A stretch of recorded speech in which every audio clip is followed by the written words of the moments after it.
Hey, it's Protagonist JWA with Gardening with JWA, and today I'm showcasing how I plant trees. I know I've done a video on the Yorizane almond, which is doing phenomenal, but today I'm going to showcase 3 kumquat plantings that I did.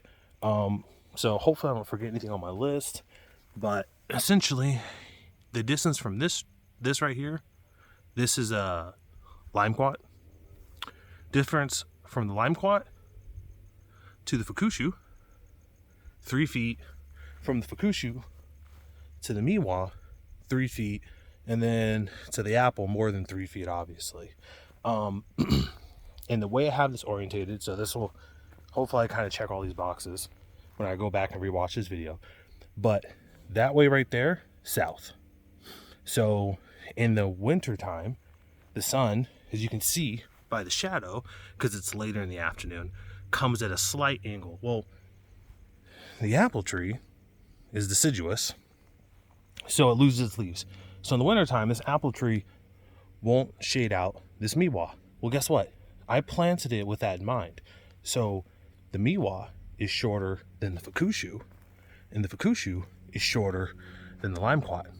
So it creates a nice staircase effect where in the wintertime, they're all going to be able to get the sun, even when it's at an angle. And in the summertime, the sun's straight up ahead, so everyone gets sun. And then right after that, I have my Japanese burgundy plum. And I have this guy as a blocker to my Rio Red grapefruit. So then when it's wintertime, this guy isn't shading out this guy. So I kind of like to use deciduous trees as a little bit of a blocker. But in this case, because of the kumquats, and I'm going to keep them like a little bush. I hate that the nurseries, if you look, they trim them up to be these little sticks. I hate it.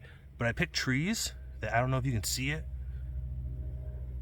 that have little new growths.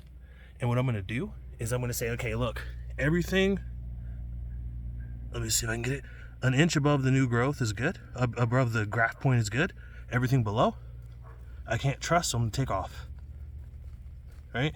So I'll let everything above the graft point grow. Everything below, no. So that I know this knot's good.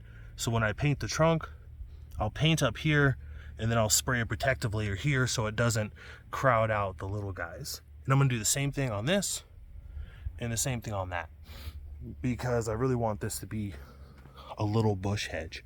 And if you notice, I kind of have them, as you can see, they're all lined up. So it's just easier visually to like plan around when you kind of have them all in a straight line going different ways. So if you look this way too, you can kind of see there's a lot of, it's almost like a grid pattern, to be honest. All right, so things to think about. Obviously, where your sun is going to be. So that's what you saw right here. I was thinking about, where is the sun going to be in the winter? And where is the sun going to be in the summer? In the summer, for us, straight up, everyone gets sun. In the winter, because the apple tree is deciduous, and because it goes from small to large, everyone gets sun. So everyone's happy. Other things to think about, as you can see, those orange sticks over there, those are nursery stakes. And I took them off. Now, this one isn't so bad, so you can't see it, but the nursery stakes come with these little, I don't know if you can see it, these little clip things, little paper, where they take this little plastic and they staple it together to suture it. The problem with nursery stakes, you can see this a little bit. No, you can't. The bees all over the weeds. I could have swore I had a tree where you could see a really good example of nursery stake damage. I'll have to find it later. Oh, well, no, this one kind of has it. See that discoloration right there? It's because right here, the nursery stake with the tight thing was cutting off the circulation. So you can, especially in the summertime, you'll pretty much kill your tree depending on what type of material they use and how tightly wound it is on like wooded growth versus, fresh green growth. So, number one, planting orientation, relative to winter and summer sun. Number 2, oh man, I just sweated all over my... Sorry guys, it's freaking hot. Ugh. Well, it's not too hot, but when you try to dig a bunch of holes and set everything up, it can be a little exhausting. But, so first, sunlight. Number 2, remove the nursery stakes. You might say, well, hold on, Jaywa, what are you going to do? The plants are going to lean every which way. I'm like, yeah, duh, they're going to do that. I just planted them. I don't know where they're going to lean towards till they settle into the ground. So I like to let them settle, and then I'll stake as necessary to get them straight. And that's kind of how I work. Because like I said, I want this thing to bush out. So I'm not as worried about this thing growing super crooked, because it's most likely going to settle semi-straight, and it's going to be a bush, and I'm never going to see the trunk, which is the goal for these citruses. Or citri, I don't know how you say plural citrus. Okay, so talked about that. The next thing I did was for these guys. These guys are Arizona grown citrus. So if I can get these tags out. See that? Arizona grown. Oh, and then obviously these things have like the size on the back. So you can see that, what is this? The Meiwa 6. The Fukushu's 10. And the Limequat is 15. Obviously, I'm not going to let them get that big, but you can tell essentially how vigorous they're going to be. The bigger the size on that indicator, the more vigorous the tree is going to be. So that's why I'm planting in the back, because I'll likely have to trim them more if I want to keep them a certain height. Let me orientate this. Because of that, these guys are grown effectively in a medium that is mimics or crappy soil in Arizona. And so if you get trees from California versus Arizona, you get a little bit of a difference. I find that trees from your own state obviously do best in your state. So where possible, sorry, I was getting distracted. It was like a little, I can't see anymore, but there's this little bejeweled beetle crawling on the, there it is, can you see it? I don't know if you can. I don't know if that's picking up or not. Hopefully it is. If you see, oh shit. Well, now it's gone. Little bejeweled beetle. So because it's Arizona, I'm not as worried about super like digging out and making my hole really wide. And I've already done a lot of amendments to our soil in general, so I'm not starting completely fresh. So here I kind of have them slightly above the normal mulch grade, and then all I really did is, you can see it here, these little pebbles are essentially powderized biochar and like humic acid. And then if you look, those little white ones, I don't know if you can see it, those little white flicks right there, those, well, they're kind of like pale yellow. That's soil sulfur. So it's these guys. So soil sulfur, just granulated, it's upside down, and then some biochar powderized, and essentially sulfur to drop the pH, biochar to put homes kind of in the area for bacteria. So once I inoculate the soil later tonight, they kind of have something initially to latch onto. Not that they don't anyway, they obviously do. But yeah. And then what I did is, I like to have them a little high, and then I do a big old mound of mulch. So what this mulch is essentially wet alfalfa pellets and then like ground up various trees. Has a beautiful smell to it.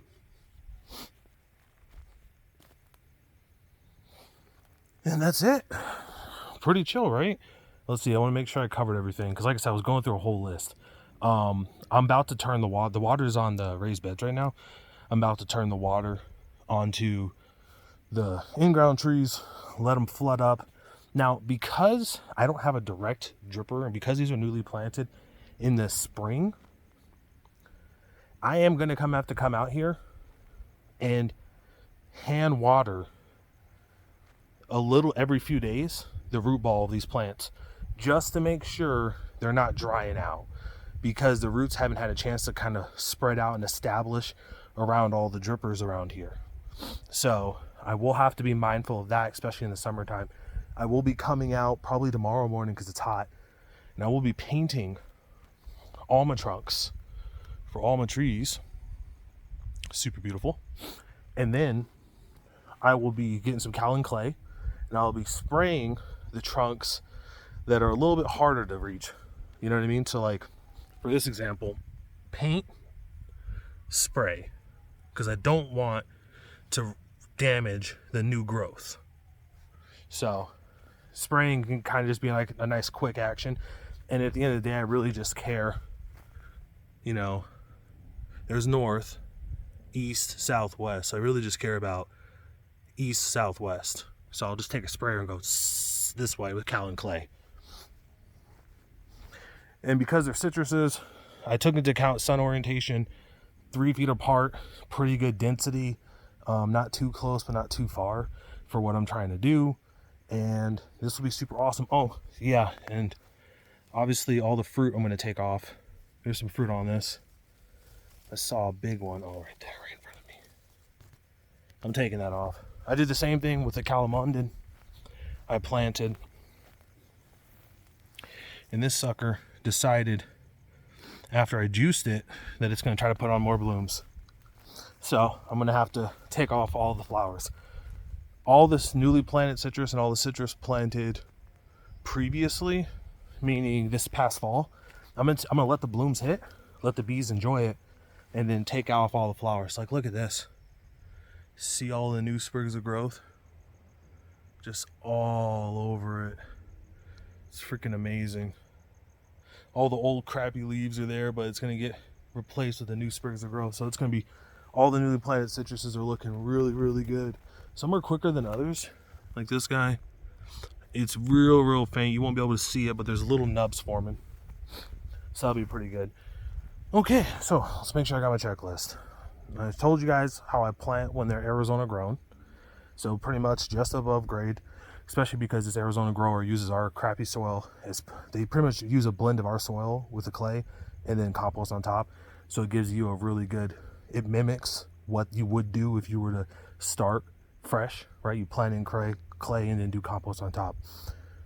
Sulfur, I like to put sulfur at the bottom. I find it's helpful to just break down the pH or bring down the pH. And I find that any hole I dig where I drop sulfur in it, if I ever had to rip up a tree because I decided, hey, you know, this tree's not that productive or it's just not going to work and I want to replace it with something else because I didn't like the fruit, the soil underneath where I did sulfur and biochar was immaculate. It was the easiest to dig soil in the world. So I really like this combination. And because it's not like biodegradable stuff, I don't have to worry about it sucking up oxygen when I plant my hole. Because obviously in our area, the reason I want trees higher up is because our soil is very, very heavily compacted. So I want more oxygen to be able to hit those surface level roots easier. And then obviously crap ton of mulch. Oh, and nurseries, remove the nursery stakes and the little tags. Keep your tags so you can kind of remember what you did. I have a whole bag full of them so I can know every tree I've tried. And then sun orientation, as you can see here, small, medium, and large. All right, well, that's it. I think that covers everything. Hopefully, by the time I come back and watch this video, I'm probably like, oh, I forgot this. But it is what it is. Oh, actually what it is. What I'm going to hit this with is vitamin B1 and fish emulsion tonight after I run the regular water, because I want the liquid fertilizer to sit on top. I don't want to water right now and then run the regular water and have it go further down because it's not going to be available for the roots. All right, well, that's your boy Protagonist Jaywa, gardening with Jaywa. I appreciate you guys. Bye for now.